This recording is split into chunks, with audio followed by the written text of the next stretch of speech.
L'œuvre du Seigneur Jésus dans sa croix a été présentée sous deux aspects.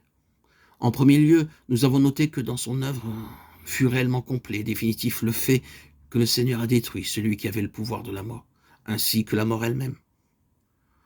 En ce qui le concerne, c'est une œuvre terminée. Sa présence à la droite de Dieu atteste que la mort, le tombeau et Satan ont été réduits à l'impuissance et qu'ils n'ont plus aucun pouvoir sur lui. En second lieu, il y a ce que nous avons appelé l'œuvre potentielle de sa croix, à savoir que Christ a accompli quelque chose qui, en sa personne, est complet et définitif, mais qui doit cependant devenir complet et définitif dans les saints. Quelque chose qui a été fait en faveur des saints, mais qui doit encore devenir complet dans leur expérience. Cela est potentiel dans toute la mesure où l'Église est concernée, bien qu'en lui, leur tête, ils l'ont de manière irrévocable. Comme résultat de l'œuvre de sa croix et fruit magnifique de sa résurrection, la vie éternelle est déjà reçue par ceux qui croient. Mais bien que cette vie soit en elle-même victorieuse, incorruptible et indestructible, le croyant doit, par la foi, parvenir à le prouver, à vivre par elle, à apprendre ses lois et à lui être conformé.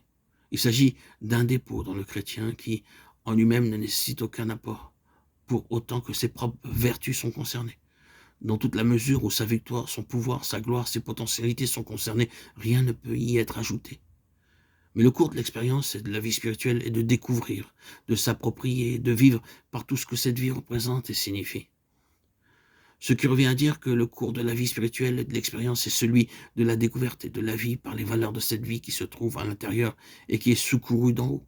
Il est important de reconnaître cela comme une parole discriminatoire. Nous sommes très souvent enclins à penser que la vie du Seigneur qui est en nous nécessite dans une certaine mesure d'être améliorée, qu'on y ajoute quelque chose. Alors qu'en réalité, ce qui nous est demandé, c'est de découvrir ce que nous sommes, ce que nous avons déjà. Et qu'en la découvrant par l'expérience, nous vivions conformément à elle. Cette vie n'est pas quelque chose à part du Seigneur Jésus. Et nous ne pouvons aucunement penser que son standard nécessite quelques améliorations ou qu'il est possible de lui ajouter quelque chose pour le rendre complet ou plus complet.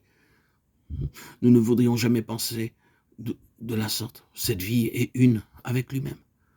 Comme l'apôtre le dit, c'est Christ qui est notre vie. Et notre besoin est de découvrir ce que Christ est en nous et de vivre en conséquence. Ainsi, dans un sens très réel, il s'agit pour la vie d'obtenir davantage de nous, plutôt qu'une question pour nous d'obtenir plus de vie. C'est en tout cas la voie du fonctionnement de la vie.